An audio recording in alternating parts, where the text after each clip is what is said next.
Selamat datang di channel Guru Pensiun, channel pembelajaran untuk siswa-siswi SMP dan SMA untuk belajar ilmu pengetahuan sosial. Kali ini kita akan membahas tentang atmosfer. Berbagai hal yang berkaitan dengan atmosfer yang akan kita bahas kali ini antara lain adalah tentang pengertian atmosfer, kemudian nama-nama lapisan atmosfer, kemudian komposisi yang terkandung di dalamnya maupun fungsi-fungsi dari lapisan atmosfer bagi kehidupan manusia. Oke, kita mulai dari pengertian atmosfer. Kita tahu bahwa pengertian atmosfer ini banyak ahli telah mendefinisikan. Nah, supaya lebih gampang dan mudah mengingatnya, kita akan menggunakan definisi yang disampaikan oleh Mulyadi dalam bukunya yang berjudul Cherry Sign Atmosphere, di mana beliau menyimpulkan bahwa atmosfer adalah lapisan udara yang menyelubungi bumi. Karena atmosfer sendiri berasal dari bahasa Yunani, dari kata asmos, dan yang artinya adalah udara, dan sfera yang artinya lapisan. Itulah sebabnya Mulyadi merumuskan definisinya bahwa atmosfer adalah lapisan udara yang menyelubungi bumi. Berikutnya kita akan bahas tentang komposisi atmosfer. Atmosfer terdiri dari berbagai unsur. Yang pertama adalah oksigen atau O2. Kemudian yang kedua adalah karbon dioksida atau CO2. Dan yang ketiga adalah nitrogen atau N2. Kemudian yang keempat hidrogen atau H2. Kemudian ada lapisan ozon yang kita tahu bahwa ini penting sekali bagi kita, manusia yang hidup di bumi ini. Kemudian uap air atau H2O. Dan masih ada unsur-unsur lain dalam jumlah yang kecil, ada neon, kripton, argon, dan xenon. Nah, sekarang supaya lebih jelas lagi, kita akan membahas lapisan-lapisan atmosfer. Kita tahu bahwa lapisan atmosfer itu terdiri dari 5 lapisan, ada troposfer, ada stratosfer, ada mesosfer, kemudian ada termosfer maupun eksosfer. Yang pertama yaitu troposfer. Troposfer ini merupakan satu lapisan udara yang menempel di permukaan bumi. Disebut menempel karena lapisan ini ketinggiannya adalah kurang lebih 0 km sampai dengan 12 km di atas permukaan laut, ya. Sehingga lapisan troposfer ini dikatakan sebagai lapisan yang terendah, ya, dari seluruh lapisan atmosfer yang menyelimuti bumi, tentu saja. Meskipun di beberapa tempat seperti di Khatulistiwa, lapisan atmosfer itu ada yang mencapai ketinggian kurang lebih 18 km. Kemudian yang penting kita tahu juga bahwa di dalam lapisan troposfer ini tempat terjadinya semua jenis cuaca, semua perubahan suhu, hembusan angin, ya, tekanan udara, kelembaban udara yang dapat kita rasakan langsung di muka bumi ini. Ya. Maka kemudian kita sebut juga lapisan troposfer ini merupakan terjadinya atau tempat di mana berlangsungnya berbagai peristiwa cuaca. Ya, kita kenal ada hujan, ada angin, ya, dan ada pelangi, dan sebagainya. Kemudian yang perlu kita ketahui juga dalam lapisan troposfer ini, ya, ini berlaku hukum adiabatik, ya, hukum adiabatik. Ada dua, adiabatik basah dan adiabatik kering.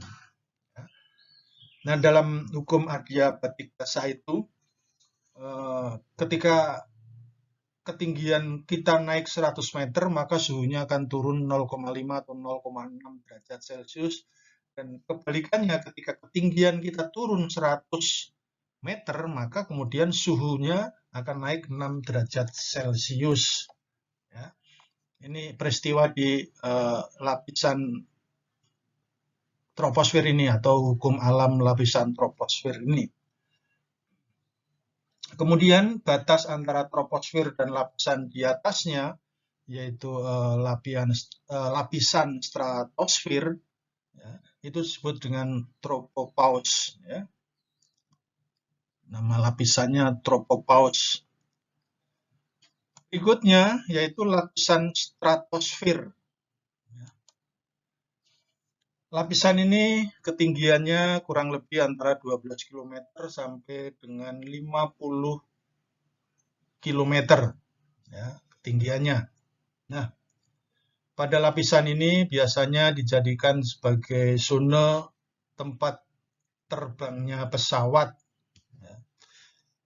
Nah, selain itu yang paling penting untuk kita pahami dan kita ingat yaitu bahwa pada lapisan stratosfer ini ada yang namanya lapisan ozon, ya, atau O3. Lapisan ozon ini mempunyai fungsi yang sangat penting bagi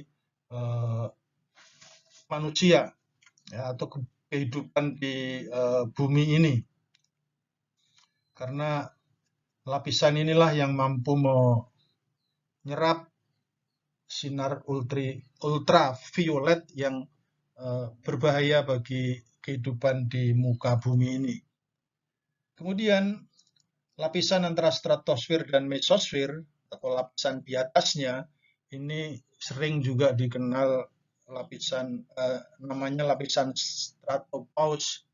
Penting juga untuk kita ketahui bahwa sering juga dalam ujian-ujian kita ditanyakan bukan 5 lapisan pokok atau pentingnya, tetapi justru lapisan antara lapisan yang satu dengan yang lain itu namanya apa. Makanya kemudian perlu juga untuk kita pahami. Kemudian yang ketiga, ya, yaitu lapisan mesosfer. Lapisan mesosfer ini ketinggiannya antara 50 sampai 80 km. Ya. Mana karakteristik dari lapisan ini, semakin ke atas maka temperatur udaranya akan semakin rendah. Ya, bahkan dimungkinkan suhunya ini akan mencapai kurang lebih minus 100 derajat Celcius. Nah, karena suhunya yang sangat dingin ini, yang bisa mencapai minus 100 derajat Celcius, maka kemudian lapisan udara yang ada di lapisan ini akan sangat mampat. Sehingga ketika ada benda-benda dari luar angkasa jatuh dan memasuki atmosfer bumi, dan ketika memasuki lapisan mesosfer ini, maka akan terjadi gesekan yang kuat sehingga benda-benda ini akan terbakar habis. Ya. Benda-benda ini akan terbakar habis, sehingga ketika ada sebagian sisa kecil yang bisa jatuh ke bumi dalam puing-puing kecil yang kita kenal dengan meteor, itu sudah tidak membahayakan lagi bagi kehidupan di muka bumi ini. Kemudian lapisan berikutnya, lapisan yang keempat, yaitu lapisan termosfer. Ketinggian dari lapisan ini ada di antara 80 sampai 800 km dari permukaan laut. Maka di lapisan ini akan terjadi proses ionisasi, di mana atom-atom akan melebur menjadi ion-ion bermuatan listrik yang menjadi media pemantul gelombang radio, sehingga kalau kita memiliki alat-alat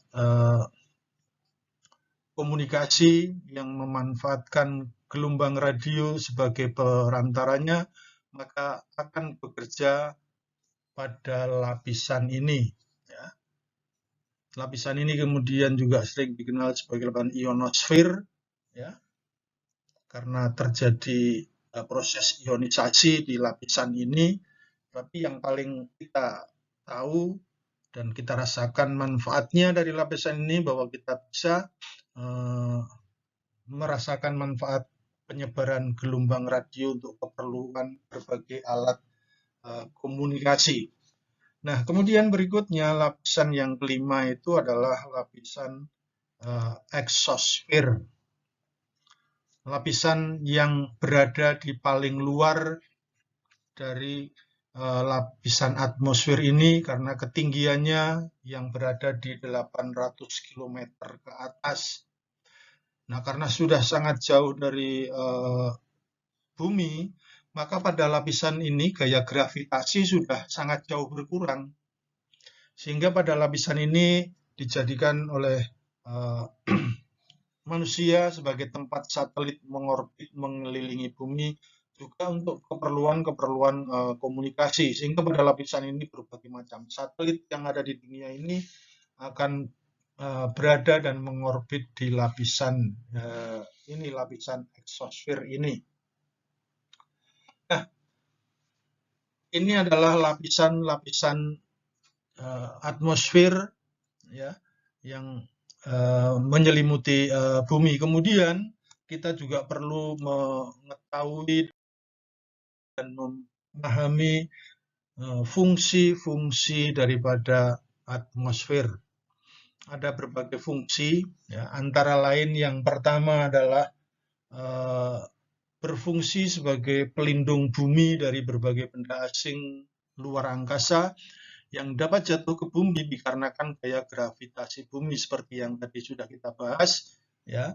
Ada pada lapisan yang ketiga, ya, karena di lapisan itulah kemudian terjadi gesekan benda luar angkasa dan kemudian hancur menjadi debu, dan kalaupun tersisa puing-puing kecilnya itu jatuh ke bumi sudah tidak membahayakan. Kemudian yang kedua, atmosfer atau lapisan atmosfer ini juga berfungsi sebagai pelindung bumi dari paparan radiasi sinar ultraviolet yang kemudian bisa membahayakan kehidupan makhluk hidup yang berada di bumi, ya, dengan berbagai lapisan ozonnya tadi, ya.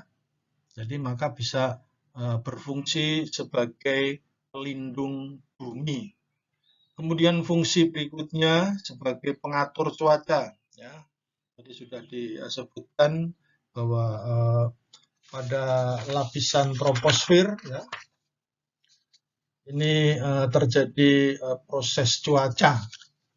Maka kemudian ketika kita